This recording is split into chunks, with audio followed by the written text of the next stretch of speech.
दोस्तों नमस्कार। मैं प्रशांत कौशिक संवाद इंडिया मंच पर आप सभी का हार्दिक स्वागत करता हूं, हार्दिक अभिनंदन करता हूं। आप जैसा कि जानते हैं कि बिहार में चुनावी सरगर्मियां लगातार बढ़ रही हैं और बिहार में चुनावी समीकरण और राजनीतिक समीकरण दुरुस्त करने के लिए सभी पार्टियां अपने-अपने स्तर से उसे रणनीति को अंजाम भी दे रहे हैं। और ऐसे में पिछले विधानसभा चुनाव की तरह इस बार चिराग पासवान को लेकर भी तमाम तरह की राजनीतिक चर्चाएं हैं कि चिराग पासवान किस तरह से विधानसभा चुनाव में अपनी भूमिका निभाने की वे तैयारी कर रहे हैं। क्या वे एनडीए गठबंधन में रहकर चुनाव लड़ेंगे या एनडीए गठबंधन से बाहर आकर वह सभी विधानसभा सीटों पर चुनाव लड़ेंगे। जैसे कि पिछली बार उन्होंने नीतीश कुमार को कमजोर करने के लिए बीजेपी की रणनीति पर काम किया था, ऐसा लगातार कहा भी जाता है, ऐसा लोगों को मानना भी रहा है। और क्योंकि चिराग पासवान ने जिस तरह से बिहार विधानसभा चुनाव में ताल ठोकी है और वह जिस तरह से कह रहे हैं कि बिहार विधानसभा चुनाव लड़ने की उन्होंने मंशा कहीं ना कहीं जाहिर भी की है, तो ऐसे में तमाम बातें चिराग पासवान को लेकर लग रही हैं। वहीं कांग्रेस पार्टी तेजस्वी यादव का जो गठबंधन है वह भी अपनी भूमिका निभाने के लिए अपनी रणनीति को लगातार पैना कर रहा है। ऐसे में तमाम बिहार के समीकरण है उनकी दिशा और दशा आने वाले समय क्या होगी, इन सब बातों पर चर्चा करने के लिए हमारे साथ देश के बहुत ही वरिष्ठ पत्रकार और बिहार की राजनीति को बखूबी जानने वाले वरिष्ठ पत्रकार आज इस चर्चा में शामिल है। उनका परिचय मैं आपसे करा देता हूँ। हमारे साथ प्रफुल्ल कोरख्यान जी जुड़े हुए हैं, बहुत ही सीनियर जर्नलिस्ट हैं। बहुत बहुत स्वागत करता हूँ, बहुत बहुत अभिनंदन करता हूँ। तो जैसा कि आप बिहार की राजनीति को बखूबी समझते हैं और लगातार बिहार की राजनीति में जिस तरह सियासी सरगर्मियां लगातार इस समय चलती दिखाई देती हैं और बिहार में जिस तरह से नीतीश कुमार और लालू प्रसाद यादव का पिछले अगर 30-35 साल की राजनीति की बात करें, उनका वर्चस्व रहा है। कभी लालू प्रसाद यादव ने लगातार कई साल बिहार की कमान संभाली और उसके पश्चात नीतीश कुमार लगातार बिहार को अपने नेतृत्व में लगातार वह उस पर सत्ता पे काबिज है। ऐसे में इस बार तो लालू प्रसाद भी अपने उम्र के ऐसे पड़ाव पर है कि वह सक्रिय राजनीति में इस समय बिल्कुल भी कहीं भी दिखाई नहीं देते हैं। हालांकि उनके पुत्र को वह अपनी राजनीतिक उत्तराधिकारी के तौर पर तेजस्वी को बढ़ाने के लिए तमाम तरह की राजनीतिक जो रणनीति है उसको बनाने में लगे हुए हैं। वहीं नीतीश कुमार भी उम्र के पड़ाव के साथ साथ उनकी जो राजनीतिक यात्रा है वह भी लगता है अंतिम पड़ाव की तरफ अग्रसर है। ऐसे में नीतीश कुमार का जो अंतिम चुनाव कहा जा रहा है, ये उनकी राजनीतिक यात्रा का अंतिम पड़ाव कहा जा रहा है। तो ऐसे में जो पूरा बिहार की राजनीति का परिदृश्य है, क्या वह उनके हाथ से निकलता जा रहा है? क्योंकि जिस तरह से बातें लगातार कही जा रही है कि बीजेपी कहीं न कहीं महाराष्ट्र फार्मूला बिहार में अप्लाई करने की तरफ लगातार अपनी जो उनकी प्लानिंग है, अपनी रणनीति को उसको लगातार वह कस रहे हैं, बना रहे हैं। तो क्या लगता है आपको वर्तमान बिहार का जो परिदृश्य वर्तमान दौर में, उसको किस तरह से आप देख पाते हैं? जी नमस्कार, सभी को नमस्कार। देखिए, बिहार का चुनाव इस बार काफी दिलचस्प मोड़ पर है और उसके कई कारण हैं। पहला कारण तो यह है कि भारत आंतरिक रूप से भी काफी राजनीतिक हलचल और गहमा-गहमी के बीच से गुजर रहा है और वैश्विक परिस्थितियों में भी काफी टकराव और बदलाव और युद्ध की स्थिति है। दुनिया अभी जब क्षेत्रीय युद्ध कह लीजिए या विश्व युद्ध की तरफ दुनिया बढ़ रही है और ऐसे में बिहार का चुनाव है तो उसके हमें उसके वैश्विक परिस्थितियों के प्रभाव पर तो बात अभी आपके साथ न कर पाऊंगा, लेकिन यह जरूर है कि उसका कुछ न कुछ असर तो घरेलू राजनीति पर भी पड़ना ही है। और बिहार का चुनाव भारतीय जनता पार्टी के लिए व्यापक रूप से कह सकते हैं कि एनडीए के लिए, लेकिन मुख्य रूप से भारतीय जनता पार्टी और जनता दल यूनाइटेड के भविष्य के लिए और इधर राष्ट्रीय जनता दल, कांग्रेस और वामपंथी पार्टियों के लिए निश्चित रूप से अति महत्वपूर्ण है। लोकतंत्र और राजनीति तो देश में चलती रहेगी इसके तहत, लेकिन महत्वपूर्ण यह है कि 20-25 साल से मुख्यमंत्री नीतीश कुमार जी हैं। विभिन्न गठबंधन उनका समर्थन करते हैं, कभी समर्थन वापस ले लेते हैं, कभी लोग यह कहते हैं कि नीतीश जी ने पाला बदल लिया, लेकिन नीतीश जी तो अब स्थित प्रज्ञ बने हुए हैं। वो कहते हैं कि मैं तो जहां रहता हूं जी वहीं रहता हूं, बाकी लोग आते जाते रहते हैं और काम होता रहता है। उनके कथन में जरूर कुछ न कुछ सच्चाई तो है, क्योंकि विपक्ष में आने वाले दल बदल जाते हैं, सत्ता को समर्थन देने वाले दल बदल जाते हैं, लेकिन नीतीश कुमार जी की सत्ता नहीं बदलती। मैंने चाक डोलता है, चकबम डोलता है, लेकिन खैरा पीपर नहीं डोलता। हमारे यहाँ कहावत चलता है बिहार में, चाक डोले चरबम डोले, लेकिन खैरा पीपर नहीं डोलता है। नीतीश बाबू नहीं डोलते हैं, इसको इस ढंग से देखना चाहिए। पिछली बार भी जब चिराग पासवान जी की आपने चर्चा की, तो पिछली बार भी चिराग पासवान जी 137 सीट पर मुझे लगता है कि उन्होंने अपने उम्मीदवार खड़े किए। आप इसको, चूंकि राजनीति है तो आप दूसरे तरफ से भी इसे कहा जा सकता है, दूसरे तरीके से भी, कि भारतीय जनता पार्टी ने चिराग पासवान के माध्यम से 137 उम्मीदवारों को खड़ा कर दिया नीतीश जी को क्रिटिसाइज करने के लिए। माने चिराग पासवान तो इंस्ट्रूमेंटल हुए, और जाहिर है कि चिराग पासवान को खुद तो अपनी सीट हासिल ना हो पाई कोई, लेकिन यह जरूर है कि एक आध जो हासिल भी हुई वो तो फिर इधर उधर हो गए, एक साथ जीते तो, लेकिन 8-9 जगह पर वो दूसरे नंबर पर रहे। अभी उसको लेकर के भी झमेला एक अलग है। तो चिराग पासवान खुद न जीत पाए हो, लेकिन उन्होंने नीतीश जी को जरूर 45 पर ला के पटक दिया, और इसे भारतीय जनता पार्टी ने अपनी सफलता के हिसाब से गिना। अब वो कैसे हुआ, देर रात तक चुनाव गणना हुई, 1500 के वोट के अंतर से कैसे कौन जीता हारा, चुनाव अधिकारियों की, चुनाव आयोग की क्या भूमिका रही, क्या राजनीतिक गफलतें रही, वो सब अब एक इतिहास है, उस पर अलग से कभी चर्चा की जाएगी। लेकिन हकीकत यह है कि तमाम कोशिशों के बावजूद एक 243 के विधानसभा में जहां 122 पर बनता है बहुमत, तो 137 सीट का जुगाड़ एनडीए को हुआ। एनडीए का खेल दूसरा था उस बार। वो ये चाह रहे थे कि नीतीश कुमार जी बिल्कुल चले जाएं, जितने पर वो गए उससे भी नीचे चले जाएं तो कोई बात नहीं है। चिराग पासवान पर उनको बड़ा भरोसा था कि स्ट्रेटेजिक, जिसको बोलते हैं कि स्ट्रेटेजिक रिलायंस उन पर था और उन पर डिपेंडेंसी थी। तो ये स्ट्रेटेजिक डिपेंडेंसी में वो फेल कर गए, क्योंकि चिराग पासवान उतना प्रोक्योर नहीं कर पाए, उतनी सीट नहीं ला पाए। तो इरादा तो उनका उसी बात था कि अपना मुख्यमंत्री वो बना दें और नीतीश कुमार जी गार्जियन के रूप में रहें या न रहें, ये उनकी मर्जी है, उनको आजाद किया जाए। लेकिन जो हुआ नहीं, क्योंकि कुल कॉम्बिनेशन ऐसा हुआ कि नीतीश कुमार जी जिधर जाएंगे उधर सरकार बन जाएगी। अगर वो महागठबंधन की तरफ पैर बढ़ाते तो उनकी सरकार बन जाती। तो उनकी शर्त एक ही थी कि मुख्यमंत्री हम ही रहेंगे, हमको बनाइएगा तो आपके साथ ये हैं, और नहीं बनाइएगा तो साथी मेरा इंतजार कर रहे हैं। तो एक परिवार के लोग हैं वहां, अपने परिवार में चला जाऊंगा वापस, या परिवार के लोगों को बुला लूंगा अपने साथ। तो इस मजबूरी में उनको मुख्यमंत्री बनाना पड़ा। फिर जो कहानी हुई सो हुई, अलग हुई। लेकिन नीतीश जी तो माहिर खिलाड़ी निकले। इस बार खेल दूसरा है। इस बार सुशील मोदी नहीं है बिहार की राजनीति में, और जो सबसे बड़ी बात है कि भारतीय जनता पार्टी के पास अपना कोई चेहरा भी नहीं जिसे वो मुख्यमंत्री के रूप में बताए।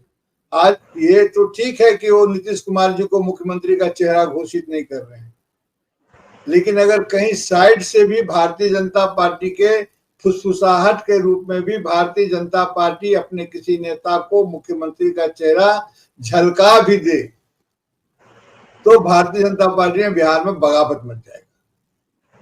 चुनाव जीत जाने के बाद आप किसी भजन लाल जी को मुख्यमंत्री बना दें, लेकिन जब तक चुनाव जीता नहीं आपने, तब तक आप किसी भजन लाल जी को मुख्यमंत्री बना देंगे, या ऐसे किसी भी आदमी को, पूरे सम्मान के साथ मैं कह रहा हूँ, सिर्फ उदाहरण के रूप में, किसी आदमी को चीट निकाल करके आप मुख्यमंत्री घोषित कर देंगे।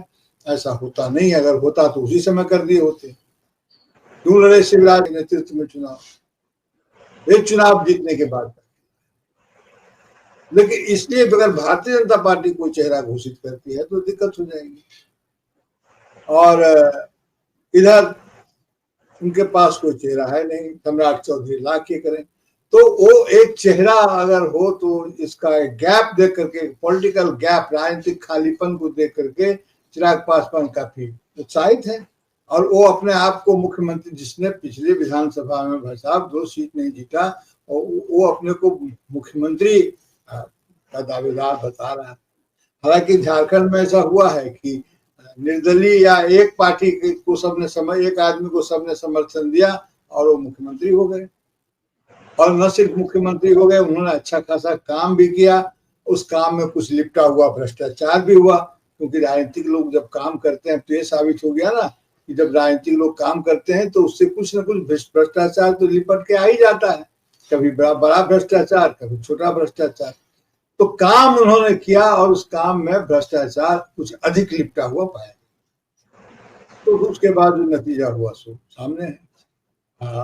तो बिहार में और झारखंड में ऐसा हो चुका है, बिहार में भी हो सकता है। कब जाने कब किसका भाग चमक जाए, कब किसके सामने कौन सा अवसर उपस्थित हो जाए, तो अपने को घोषित कर। अभी उन्होंने ये घोषणा कर दी कि वो सारे 243 सीट्स पर अपने कैंडिडेट खड़ा करेंगे। अभी आरा में जब उनकी रैली थी, जाहिर है कि इससे उनके कार्यकर्ताओं में जोश भरेगा, और जोश भरने के लिए वो तो अभिनेता भी रख चुके हैं। उन्होंने अपने गला का भी इस्तेमाल किया, और या पता नहीं, हो सकता है भाषण करते करते गला में कोई भारीपन आ गया हो, मैं नहीं कहता हूँ, लेकिन जो आवाज आई वो आवाज बहुत कड़ी और कड़क और कड़ियल आवाज थी, जो बिना समुचित प्रशिक्षण के संभव नहीं होता है कम्युनिकेटिव। तो जो भी उन्होंने कहा, अब सुना है कि नहीं वो फिर इधर आ रहे हैं 9 सीट 10 सीट पर, उसको एसेंशियल्स बता रहे हैं और बाकी सब पर दावा और सीट ठोके हुए हैं। तो ये नीतीश कुमार जी को अंडर प्रेशर लेने के लिए ये किया जा रहा है, उनको झलकाया जा रहा है कि पिछली बार की कहानी फिर दोहराई जा सकती है। तो नीतीश कुमार जी कितना अच्छा, जनता दल यूनाइटेड में भी राजनीतिक रूप से 2 फ्रैक्शन आप काउंट कर सकते हैं।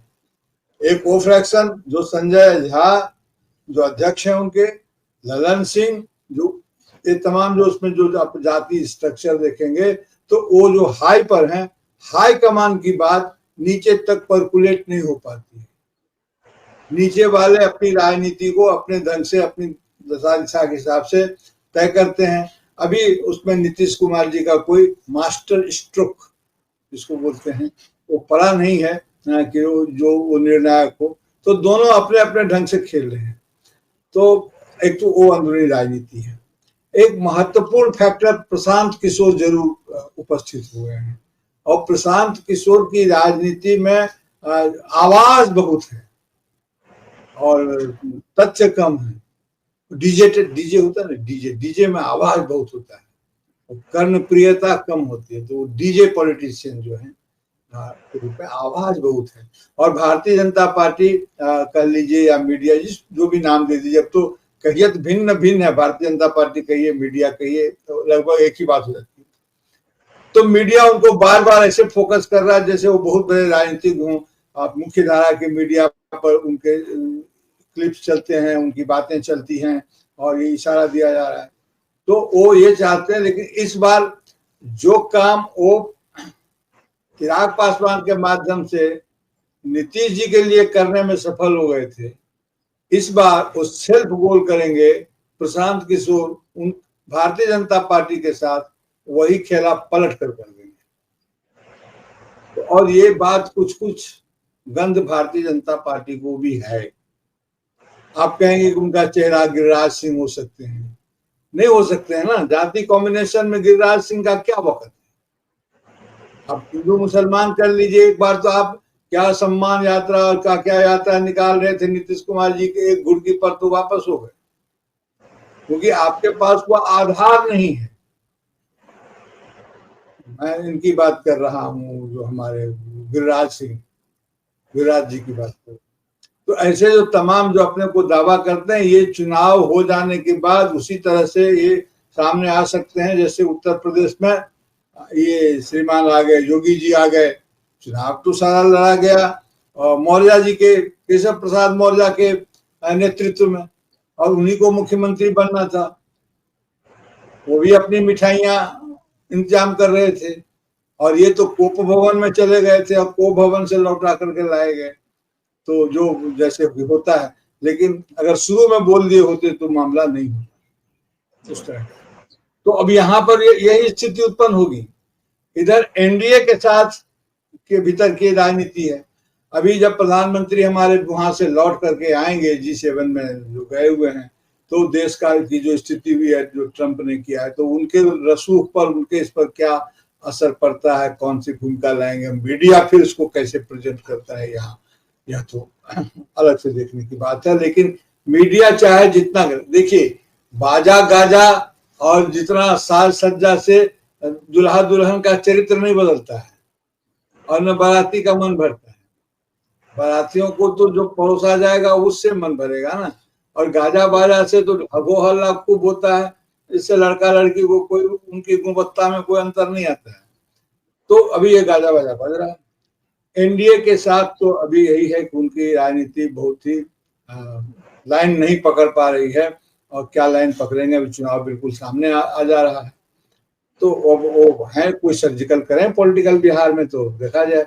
अभी तो सारा हथियार खेल चुके हैं, लाख लोग 2 लाख लोग, यह लो वह लो, तो लोगों ने सब कुछ देख लिया, अपना डीएनए भी टेस्ट करवा लिया था मोदी जी के राज में।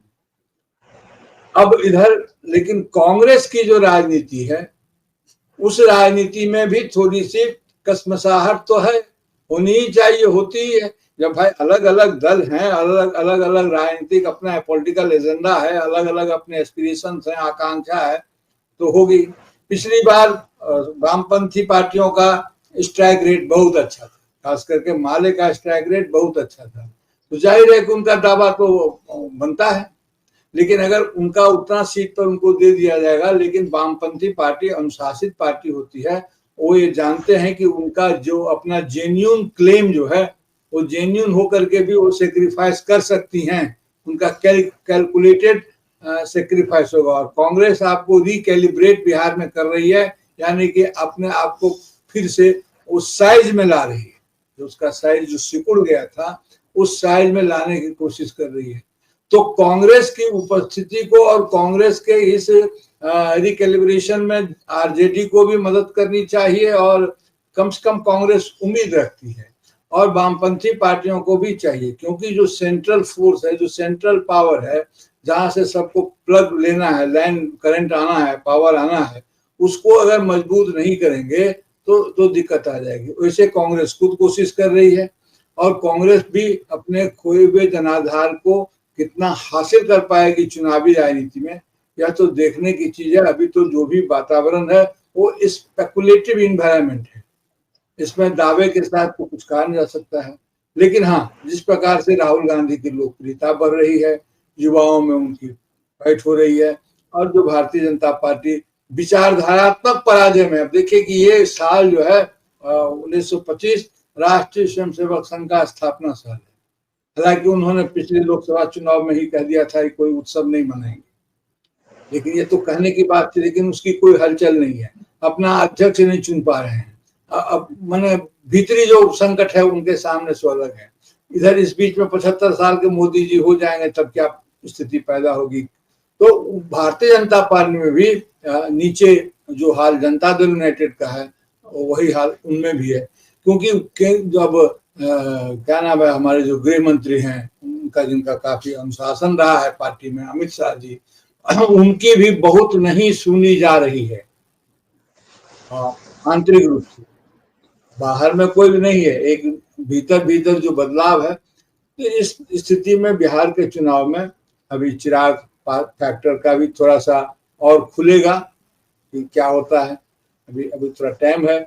और प्रशांत किशोर जी का भी खुलेगा कि अल्टीमेटली अगर उनको समझौता करना होगा तो आरसीपी सिंह के साथ तक रह जाएंगे, और साथ रह भी जाएं तो उनका टारगेटेड जोन क्या होता है, कितने में वो खड़ा करेंगे और कहां खड़ा करेंगे, यह देखने की बात होगी। तो एक दिलचस्प मोड़ पर बिहार की राजनीति तो है सर।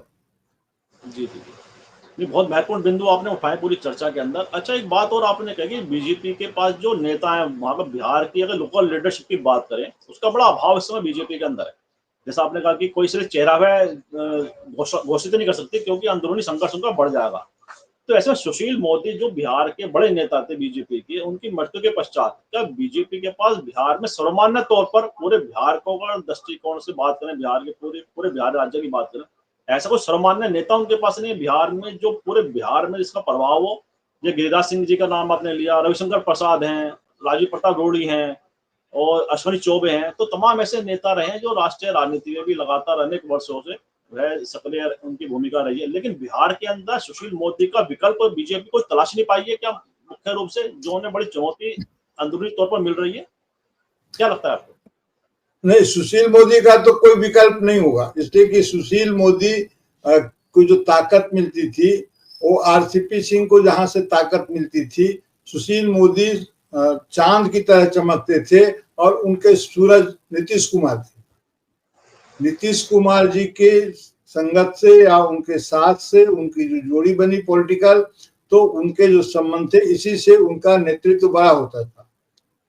कई मामले आए, आप जानते हैं, घोटालों के, इसके उसके, लेकिन नीतीश कुमार जी ने सबको संभाल लिया। अश्विनी चौबे जी हैं, महत्वपूर्ण नेता हैं, लेकिन उनका एक खास प्रभाव क्षेत्र है और खास छवि है। मुख्यमंत्री के लिए अगर उनको देंगे तो बाकी लोग भी देंगे, एकदम सीधी सी बात। गिरिराज सिंह, देखिए हनुमान जी बहुत बड़े योद्धा थे, उनको प्रणाम करता हूँ, लेकिन महावीर जी का हम लोग महावीर जी बोलते हैं, बाकी लोग हनुमान जी बोलते हैं। महावीर जी का कभी राज्याभिषेक नहीं हुआ। क्यों नहीं हुआ? इतने बड़े योद्धा थे। तो वो साइड प्लेयर हो सकते हैं, स्टेज पर नहीं, मैंने मुख्य में नहीं आ सकते हैं। मैं आपको एक उदाहरण दूं, सब पूछेगा, अगर पूछे कोई कि महाभारत में पांडवों में सबसे बड़ा योद्धा कौन था, युद्ध के पहले जिस पर भरोसा किया जा रहा था, जिसका डर कौरवों के मन में था, वो योद्धा भीम थे। संजय ने जब धृतराष्ट्र को बताया तो ये बताया कि हमारे यहाँ ये हैं जिनसे हम हैं, और पांडवों की सेना भीष्माभिरक्षितम, भीमाभिरक्षितम, वो भीम से सुरक्षित है, यानी वहां भीम है। लेकिन भीम का तो कभी राज्याभिषेक हुआ नहीं। तो इस बात को समझना होगा कि जो मुख्यमंत्री का चेहरा होता है, या जो एक चेहरा होगा जो केंद्रीय चेहरा है, उसको बहुत लचीला, बहुत फ्लेक्सिबल, और भीतर जो करे,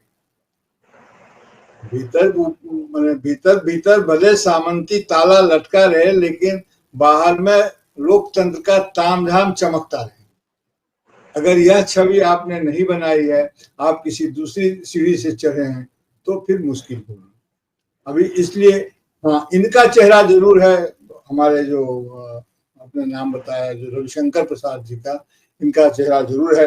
ये जिस परिवार से आते हैं वो परिवार भी वहाँ है, लेकिन धीरे धीरे फ्रस्ट्रेशन और एक जिसको बोलते हैं कि राजनीति में भी हो जाता है, हर आदमी में उम्र के साथ हो जाता है, थोड़ा जो नकचढ़ापन हो जाता है, थोड़ा सा अधिक ये हो जाता है, वाणी जो है सो ठीक से एंगल नहीं पकड़ती है, वो सबमिसिव लैंग्वेज नहीं है, सबमिसिव एटीट्यूड नहीं है। तो भारतीय जनता पार्टी का जो एटीट्यूडनल अप्रोच है वह भी यहाँ के नेताओं में नहीं है।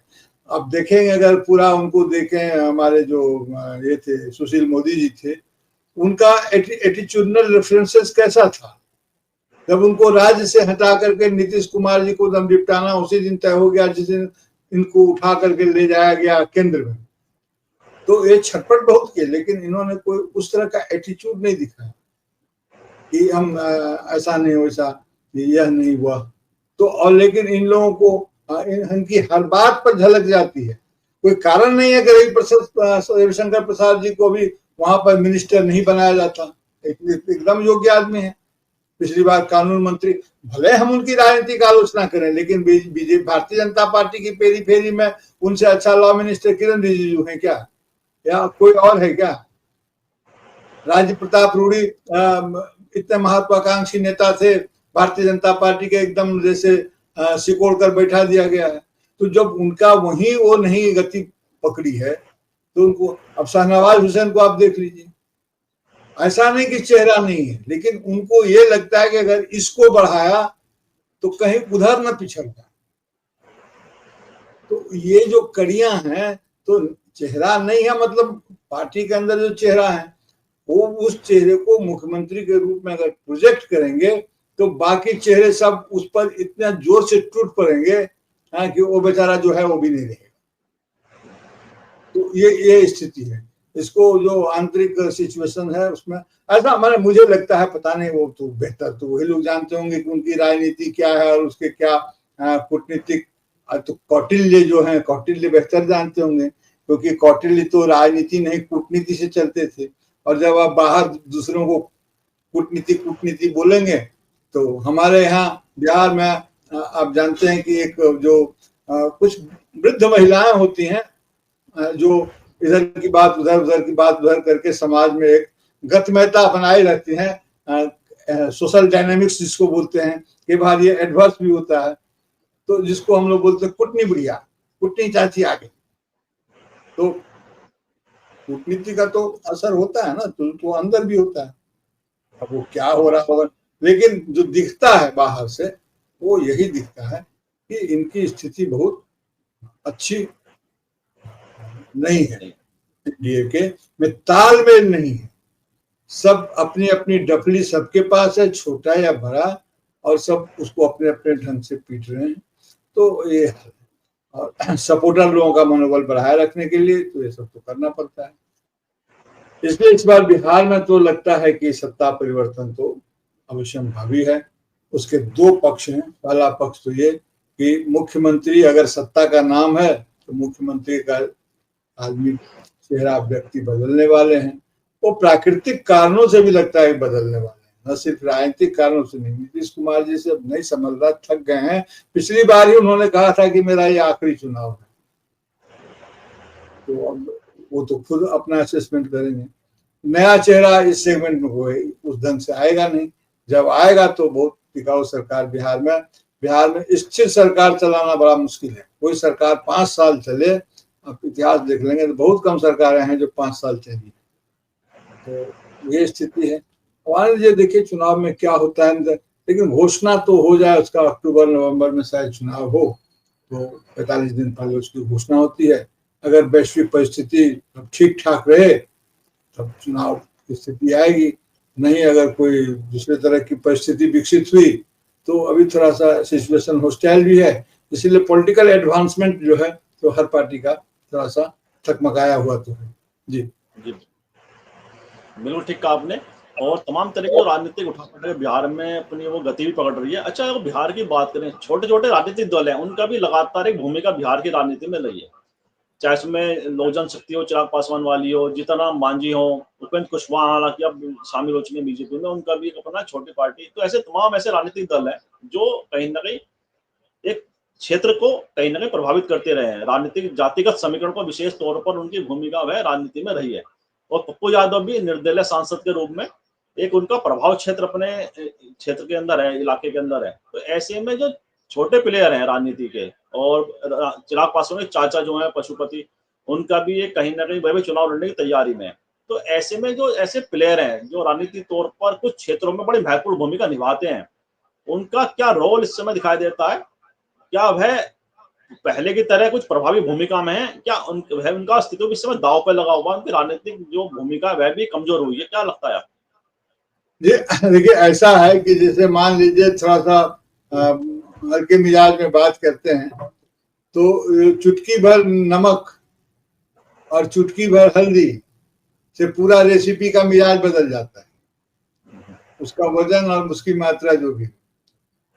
तो ये छोटे छोटे जो राजनीतिक दल हैं बिहार में, जब आप देखेंगे कि जो ओबीसी है, अदर बैकवर्ड क्लास या कास्ट जो भी कहें, वो लगभग 28% है, 27.6 के आसपास, 28 मानकर चलिए। उसमें 14% सिर्फ यादव है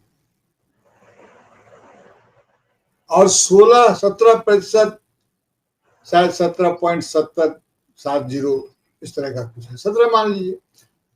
ये अल्पसंख्यक वोट यानी मुस्लिम वोट है। तो इसको अगर आप कॉम्बिनेशन परमुटेशन को अगर आप देखेंगे तो 14 और 17 हो गया आपका, कितना हो गया? जबरदस्त वोट हो गया, क्योंकि 28 14 और 31। तो और इसमें जो महत्वपूर्ण है वो सारा का सारा यादव वोट आरजेडी के साथ ही रहने वाला है, वो तो हिलने वाला है नहीं। और क्योंकि उसकी आंखों में एक सपना तैर गया है कि लालू यादव जी के साथ बड़ा बेईमानी हुआ है।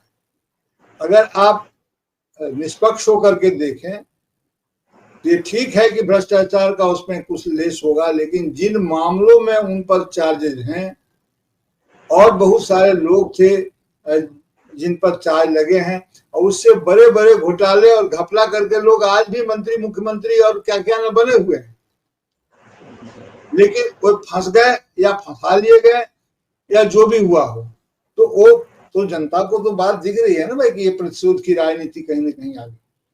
और अकेला समाजवादी सेगमेंट में अकेला नेता है जिसने भारतीय जनता पार्टी से कभी, राष्ट्रीय स्वयंसेवक संघ से कभी किसी प्रकार का राजनीतिक संपर्क नहीं बनाया। नीतीश जी तो साथी हैं और समाजवादी पार्टी का आप जानते ही हैं, जॉर्ज फर्नांडिस को आप जानते ही हैं कि क्या रिलेशन रहा, लेकिन शरद यादव जी हैं, लेकिन अकेला लालू प्रसाद यादव हैं। अगर इसको आप पॉलिटिकल प्रैग्मेटिज्म से जोड़ते हैं तो लालू यादव जी ने इस प्रैग्मेटिज्म का इस्तेमाल नहीं किया और उनको प्रतिशोध दिया। तो लालू जी का एक फैक्टर है जिसके कारण भी बिहार में बीजेपी नहीं जम पाई, नहीं आ पाए, क्योंकि अगर बीजेपी वह कोशिश करती है तो नीतीश कुमार रोकेंगे और नीतीश कुमार के पीछे लालू यादव खड़े हो जाते हैं। तो नीतीश कुमार की दोहरी भूमिका है, पहली बात तो ये। दूसरी बात आपने कहा कि तो अगर ये इसको एमवाई समीकरण बोलते हैं बिहार में, तो कुछ नहीं, ये 14 और 17 एमवाई है। मैं आपको एक पते की बात बताऊं, अगर आप इजाजत दें तो। अब पता कीजिए, बिहार में पहले जैसे मान लीजिए कि जो ब्राह्मण है या उच्च जाति के लोग, उसमें जो मार्शल कास्ट इसको बोल सकते हैं, लड़ाकू, वो 2-3 है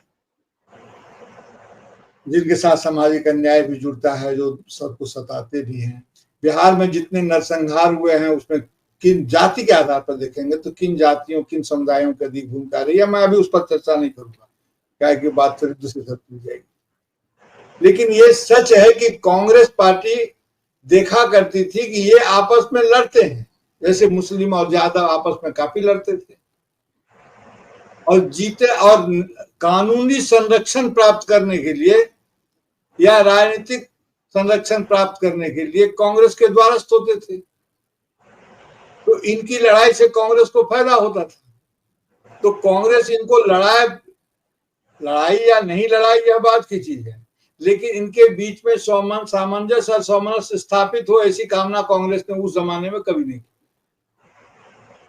जो दल लड़ते हैं लड़े और राजनीतिक रूप से फिर हमारे साथ जाएंगे तो हमको फायदा ही है, जैसा कि पॉलिटिक्स में होता है। लालू यादव जी जब आए तो उन्होंने क्या किया, इन दोनों जो योद्धा समुदाय हैं, यादव और इनको मुस्लिम समाज के जो कुछ लोग हैं, भागलपुर दंगे वगैरह के बाद इनमें एक पावर बैलेंस क्रिएट कर दिया और एक इक्वेशन में इनको ले आए, एंड दिस इज अर्थमेटिक, जिसको पॉपुलरली लोग एमवाई समीकरण, मुस्लिम यादव समीकरण बोलते हैं। और इनका लड़ना बंद हो गया, इनका लड़ना बंद हो गया तो कांग्रेस का द्वारस्थ होना बंद हो गया और लालू पॉलिटिकली काफी बड़ी शक्ति हो रही थी। नीतीश कुमार जी के पास अपनी जाति का या अपने लोगों का समर्थन कितना, 3% भी नहीं है, और ये झलक जाता था। तो उन्होंने ये काम किया कि बाकी जो ऐसी कम प्रतिशत वाले लोग हैं उनकी राजनीतिक महाकांक्षाओं को जगा करके अपने साथ जोड़ करके वो एक जो है सो तो वो पहुंच जाते हैं, इस तरह से जोड़ते घटाते वो पहुंच जाते हैं, आपको 27-28% तक पहुंच जाते हैं। उसमें 3%, 4%, 0.98%, 0.8% आबादी वाले लोग। भारतीय जनता पार्टी की सोशल इंजीनियरिंग ने भी यही काम किया था। जैसे देखिए उत्तर प्रदेश में बोलते हैं कि हम ओबीसी को हैं, हम उसको लेते हैं, लेकिन गैर यादव को हम काउंट करेंगे। और अब तो गैर जाटव की भी बात कभी कभी उठ जाती है, और उसके लिए क्योंकि मायावती जी का जो राजनीतिक समीकरण है आप जानते हैं।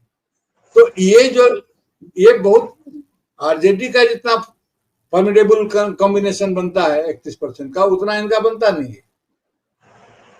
तो ये खुदरा के थोक व्यापारी हैं। हल्के मूड में कह रहा हूं, नीतीश कुमार की राजनीति खुदरा आइटम के थोक व्यापारी सबको एक जगह इकट्ठा करते हैं। और आरजेडी की हालत ये हो गई कि वो थोक को तोड़ तोड़ कर बेचते हैं। और कांग्रेस इसलिए बेदखल हो गई, ना तो उसको उसके पास कोई कास्ट का वैसा अनुभव है, ना धर्म का वैसा अनुभव है। तो पॉलिटिकल इंजीनियरिंग जो भारतीय जनता पार्टी को सूट करती है, वही टेंडेंसी नीतीश कुमार को सूट करती है। जो छूटी हुई जो कम संख्यक जातियां हैं, उनको एक जगह इकट्ठा करने की, यही तो सोशल इंजीनियरिंग थी गोविंदाचार्य की, और क्या थी। तो इसीलिए नीतीश कुमार जी में और भारतीय जनता पार्टी में नजदीकी भी हो जाती है और टकराव भी हो जाता है। अकारण नहीं है, अकारण नहीं है कि इनका उससे होता है, ये एक दूसरे के पॉलिटिकल कंपल्सन में आते हैं। तो ये जो भीतरी कॉम्बिनेशन है, ये भीतरी जो उनकी संरचना की जो जरूरत है, वो उसको देख करके चले। लेकिन नीतीश कुमार जी के पास एक प्लस पॉइंट है जो भारतीय जनता पार्टी के पास नहीं है, और प्लस पॉइंट ये है कि अल्पसंख्यक वोट में से कुछ न कुछ वोट वो सत्ता में होने के कारण, मुख्यमंत्री होने के कारण भी, और वैसी अपनी नीतियों के कारण भी नीतीश जी उसमें शेयर ले लेते हैं, जो भारतीय जनता पार्टी कर नहीं पाती है। इसलिए नीतीश जी थोड़ा आगे हैं, थोड़ा मॉडरेट चेहरा है, और थोड़ा उच्च वर्ण का भी समर्थन उनको हासिल होता है। और जो लगभग 15% जो जनरल कास्ट हैं, उनके भी बड़े हिस्से का समर्थन डायरेक्ट थोड़ा सा और थोड़ा सा भाया भारतीय जनता पार्टी उनको मिल जाता है। इसलिए नीतीश जी बड़े नेता बने हुए हैं। तो ये कंडीशन अब देखिए कि क्या होता है।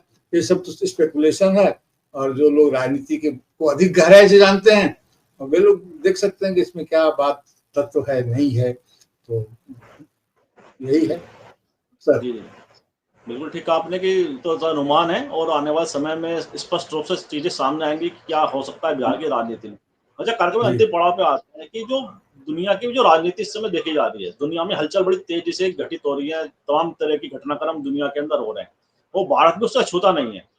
तो ऐसे में भारत पाकिस्तान के बीच में जिस तरह से एक पूरा घटनाक्रम घटित हुआ है, जिसमें सैन्य क्षमताओं का भी उपयोग किया गया, और साथ ही दुनिया भर में जिस तरह से चीजें घटित हो रही है, भारत का जो रोल है, भारत की जो भूमिका है, क्या उसका असर भी बिहार के चुनाव पर पड़ेगा?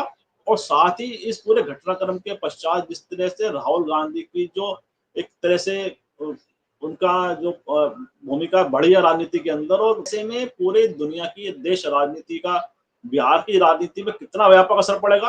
क्या वहां के लोग भी गंभीरता से इस तरह की राजनीतिक घटनाक्रम को देश दुनिया पे नजर रख रहे हैं? क्या उसकी भूमिका कुछ दिखाई देती है बिहार की राजनीति के अंदर?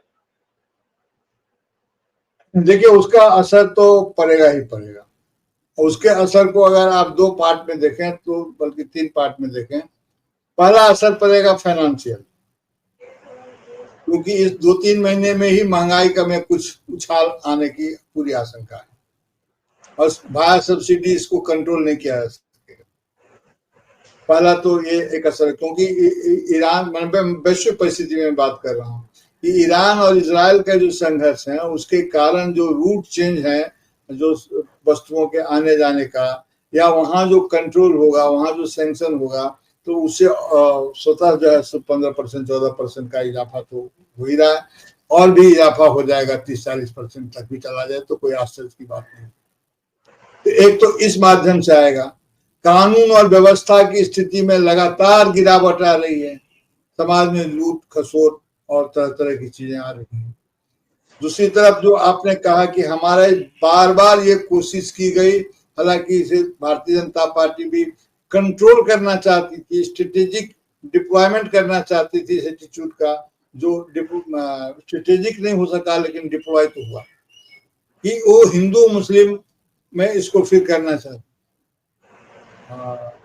आपका यहाँ का हमारा कश्मीर की जो घटना थी, वहां पहलगाम की घटना, सारे प्रतीक हिंदू प्रतीक लिए गए और उसको उसका इस्तेमाल किया गया। हमारे जो माने कर्नल सोफिया, जो इतने महत्वपूर्ण पद पर हैं, उनको लेकर के जिस तरह की बातें हुई, विंग कमांडर व्योमिका सिंह को लेकर के जिस तरह की बातें हुई, तो तो वो उस तरह से जो उसको अब वो प्रोजेक्ट फेल हो गया। लेकिन जो इन्होंने कोशिश की, तो जो हिंदू मुसलमान बनाने की कोशिश की, तो बिना दंगा के, बिना फसाद के भी लॉस ऑफ ट्रस्ट या loss of credibility and call for unification, तो मुस्लिम समाज में यह जाएगा ही जाएगा। तो उससे बहुत साइलेंटली कंसोलिडेट हो जाएगा कि हमको इनको नीतीश जी पर भरोसा करना है, भारतीय जनता पार्टी का तो सवाल ही नहीं उठता है। कितनी हास्यास्पद स्थिति थी कि जब आपको विदेश भेजना है सांसदों की टीम को, तो आपके पास सांसदों में एक भी मुस्लिम चेहरा नहीं है, इसको आप विदेश भेज सकते। वो अगर मैं आपको बताता हूं, अगर 2-4 भी ऐसे चेहरे होते ना, चेहरे नहीं भी, अगर नाम के भी सदस्य होते ना, MP होते ना भारतीय जनता पार्टी के पास, तो न सलमान खुर्शीद को भेजती और न किसी और को भेजती, और न इनको शशि थरूर को भी पत्ता नहीं देती, क्योंकि उसके पास वो चेहरा नहीं था। शशि थरूर जैसे नेता जो हैं, वो उसको एक कवर देने के लिए गए हैं सलमान खुर्शीद को। सलमान खुर्शीद को हम भेज रहे हैं, भेजना जरूरी था सलमान खुर्शीद को, ओवैसी को, और उनके कवर के लिए शशि थरूर गए, ताकि उससे ये लगे कि हम बहुत अच्छे लोगों को भेज रहे हैं। लेकिन चूंकि वहां पर वो चेहरा था नहीं और न होने वाला है, तो जहां जाकर के आप वहां पर बताएंगे, तो एक तो ये साइलेंट, ये असर पड़ जाएगा। और दूसरा जो असर पड़ेगा, जब बार बार ट्रंप ने बजट किया है, कहा है, अभी इसलिए मैंने G7 की चर्चा की थी कि G7 में क्या भूमिका होती है। अभी ईरान पर आक्रमण इजराइल कर रहा है और ये बोल रहा है हमको पता था, हमको डेट का ही पता था, हमको ये भी पता था। क्या ये डिप्लोमेटिक लैंग्वेज है? क्या एक इतने बड़े राष्ट्र का राष्ट्रपति इस ढंग से बात कर सकता है किसी दूसरे संप्रभु राष्ट्र पर आक्रमण की? आप उस पर आक्रमण कर रहे हैं और बोलते हैं कि इजराइल को आत्म सुरक्षा का अधिकार है। जिस मुद्दे पर आक्रमण हो रहा है, उसी मुद्दे पर तो इराक का आक्रमण हुआ था कि जैव अधिकार और रासायनिक हथियार बना रहा है। अमेरिका ने दिया कोई सबूत? उस बंदे की फांसी तक हो गई, बर्बाद कर दिया अपने हिसाब से। और आज आप ये बोल रहे हैं कि अगर बना भी ले रहा है तो उस पर तो बातचीत हो रही थी, आपको अचानक इतना खतरा क्यों हो गया? लेकिन उसमें एक दूसरा पेंच है, और वो पेंच ये है कि आसपास के जो गल्फ के जो दूसरे देश हैं, वो भी डरे हुए हैं ईरान से कि अगर ईरान एटॉमिक पावर हो जाएगा तो हम सबको दबाएगा। तो इसीलिए उनका जो सपोर्ट, जिस ढंग से उनको खड़ा होना चाहिए ईरान के साथ, वो खड़े नहीं हो पा रहे हैं। तो ये तमाम जटिलताएं हैं। और देखिए, ईरान तो एशियाई देश है ना भाई, इस बार तो ये लोग चाहते हैं कि ये एपिसेंटर इसका एशिया बने, जो संघर्ष हो उसका। तो वैश्विक परिस्थिति का, जैसे कि अब देखिए, फर्स्ट फेज में भारतीय जनता पार्टी और नरेंद्र मोदी जी को की जो क्षति हुई या हो रही है, मुझे जो लगता है घरेलू राजनीति का असर उनकी वैदेशिक नीति पर पड़ गया, और कोई कारण नहीं था इजराइल के पक्ष में खड़ा हो जाने का। ऐसा कोई, अमेरिका भी जानता था कि इजराइल के पक्ष में खड़ा होना थोड़ा मुश्किल है भारत के लिए, लेकिन अपनी घरेलू गृह नीति के कारण आपको इजराइल अच्छा लगने लगा, क्योंकि वो एंटी मुस्लिम कॉज वहां पर एक्टिव था। अब जब असली परीक्षा की घड़ी आ गई तो मुसीबत आन खड़ी हुई।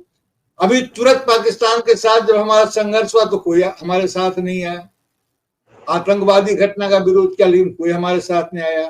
पाकिस्तान को इंडिया के साथ हैफनेट कर दिया गया, वो कहा गया कि पाकिस्तान को एंटी टेरर का की जिम्मा दे दी गई यूएनओ के द्वारा, किसी ने विरोध नहीं किया। हम कहते हैं वो आतंकी राष्ट्र है, दुनिया कहती है कि नहीं, आतंकवाद से लड़ने का वो सबसे भरोसेमंद साथी है, ऐसा अमेरिका कहता है। तो फिर तो आतंकवादी कौन? हम हुए। अगर पाकिस्तान ऐसा है तो शंका हम पर जा रही है। उस शंका के जाने का कारण है कि जिस कनाडा में आज जा रहे हैं, उस कनाडा की पॉलिटिक्स सिख आंदोलन पर है। अगर हम इस देश को हिंदू राष्ट्र बनाना चाहेंगे, उधर बढ़ेंगे, तो आनंद साहब प्रस्ताव को तो और बल मिल जाएगा ना। तो कोई अपने अपने धर्म का राष्ट्र क्यों नहीं बनाएगा? क्यों नहीं उसकी मांग करेगा? तो ये तो अभी जब जाएंगे वहां, और जब वहां जाएंगे तो वहां ट्रंप तो है ही, आप जानते हैं, कोई विशेषण पे लगाऊं, जनता ही लगा रही है, जनता लगा लेगी। लेकिन आदरणीय जो अमेरिका के जो राष्ट्राध्यक्ष हैं ट्रम्प साहब, वो जिस ढंग से बातचीत कर रहे हैं, पता नहीं कौन सी ऐसी बात कह रहे हैं यहाँ पर। तो मैं ये कह रहा था कि घरेलू राजनीति का असर इनकी वैदेशिक नीति पर पड़ा और जिसने उसको इनक्रेडिबल बना दिया, कोई साथ में। हम तो इसलिए आते हैं कि सब यहाँ पर हैं, सब मिलजुल कर रहते हैं, सभी के लिए समायोजन है, एक रेशियल इम्पैक्ट हुआ। ईरान तो आर्यों का देश रहा, लोग वहां से हैं और बहुत पुरानी बात है। अगर नहीं भी 1979 से भी अगर जोड़ेंगे, जो IRGC है, इस्लामिक रिवोल्यूशनरी जो गार्ड है उनका, उससे भी जोड़ेंगे तो कथा लंबी हो जाएगी, इसलिए संकेत नहीं बता रहा हूँ कि वहां तो हम अपने उसके साथ नहीं जा पाए, हम इजराइल के साथ लग गए और अपने यहाँ ढोल बजाने लगे कि हम विश्व स्तर पर लड़ रहे हैं। तो एक तो घरेलू राजनीति का असर हुआ, अब वो रिवर्स हो रहा है। अब वैदेशिक राजनीति का असर आपकी घरेलू पॉलिटिक्स पर पड़ेगा और इसको भारतीय जनता पार्टी किस तरह से पॉलिटिकली कम्बैट करती है, लड़ती है, या उसके अलग अपने कौशल की बात है। इस बीच में तरह तरह की दुर्घटनाएं भी हो रही है। लगता है ऐसी स्थिति एकदम कंट्रोल से बाहर हो गया है। बिहार में कानून व्यवस्था नहीं है, कहीं कोई सिस्टम नहीं है। अभी पता चला कि DGCA में बहुत तरह की 53% तक की वैकेंसी रिक्तियां हैं, वो कोई ढंग से काम नहीं हो रहा है। जहाज गिर गया, इतनी बड़ी जनहानि हो गई। अभी उत्तराखंड में केदार धाम में एक हेलीकॉप्टर गिर गया, खबर आ रही है, उसमें 7 आदमी। तो ये हो क्या रहा है?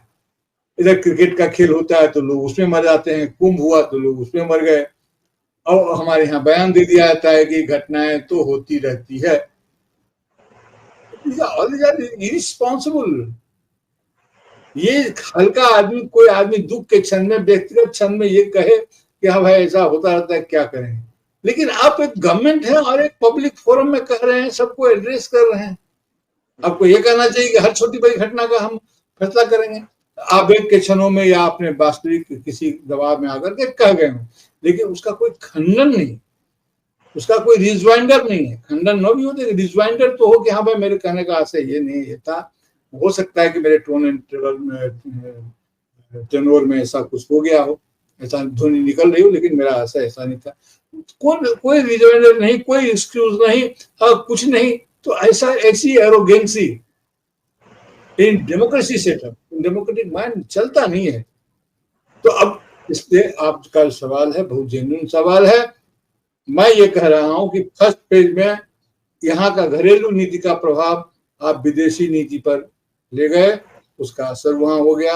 अब बारी है कि वैदेशिक स्थितियों का प्रभाव हमारी घरेलू राजनीति पर पड़ेगा ही। इसीलिए राहुल गांधी के विदेश जाने से ये सबसे ज्यादा घबराते हैं कि राहुल गांधी क्यों विदेश, क्योंकि आप वो भारत की वो पुरानी तस्वीर ले जाते हैं, वो दूसरे तरह के अलाइनमेंट की बात करते हैं। तो ये है, देखिए कि क्या होता है, क्योंकि अंत में हम और आप तो भाई जनता हैं, जनता के हिस्से में हैं। हम और आप तो सिर्फ विश्लेषण कर सकते हैं, विश्लेषण क्या समझने की कोशिश कर सकते हैं कि क्या हो रहा है। क्योंकि इतने हम लोग, हमारे पास इतने संसाधन नहीं होते हैं सर, ना आपके पास होते हैं ना हमारे पास होते हैं। हम तो अब ये कह लीजिए कि अपने एक नागरिक की तरह सोचते हैं और सोच करके कुछ सूत्र निकालने की कोशिश करते हैं, लेकिन फैसला तो उन लोगों को करना है। तभी बिहार की राजनीति पर भी असर पड़ेगा, और न सिर्फ बिहार की राजनीति पर बल्कि आने वाले हर चुनाव पर इसका असर पड़ेगा। चुनाव आयोग की तमाम तरह की नाकामियों या कह लीजिए या पक्षपातों के बावजूद असर पड़ेगा। जी जी बिल्कुल ठीक कहा आपने कि तमाम तरह की घटनाक्रम जो घटित हो रहे हैं वह कहीं ना कहीं उसका प्रभाव और दिखाई देगा आने वाले समय के अंदर कि राजनीति इसका, जैसा आपने कहा कि अंदरूनी राजनीति का वैश्विक स्तर पर दिखाई देता है और वैश्विक स्तर की राजनीति का अंदरूनी स्तर पर भी उसका बड़ा प्रभाव दिखाई देता है। तो तमाम तरह की आपने जो राजनीतिक गुणा भाग है उसको बड़ा बखूबी आपने उसकी व्याख्या की है। मुझे विश्वास है हमारे को चर्चा जरूर पसंद आएगी, और मैं आपका ही बहुत बहुत आभार और धन्यवाद व्यक्त करता हूँ कि आपने हमारे पर दर्शकों के पास समय निकाला। बहुत बहुत धन्यवाद आपका। और मैं आपसे वैसे भी आग्रह करता हूँ इस वीडियो को लाइक करें, शेयर करें, कमेंट करें, साथ ही समाज निर्णय चैनल को सब्सक्राइब बेल आइकन जरूर दबाएं जिससे समाज निर्णय अपडेट आपको समय से मिलते रहे। आप सबका बहुत बहुत धन्यवाद, बहुत बहुत धन्यवाद।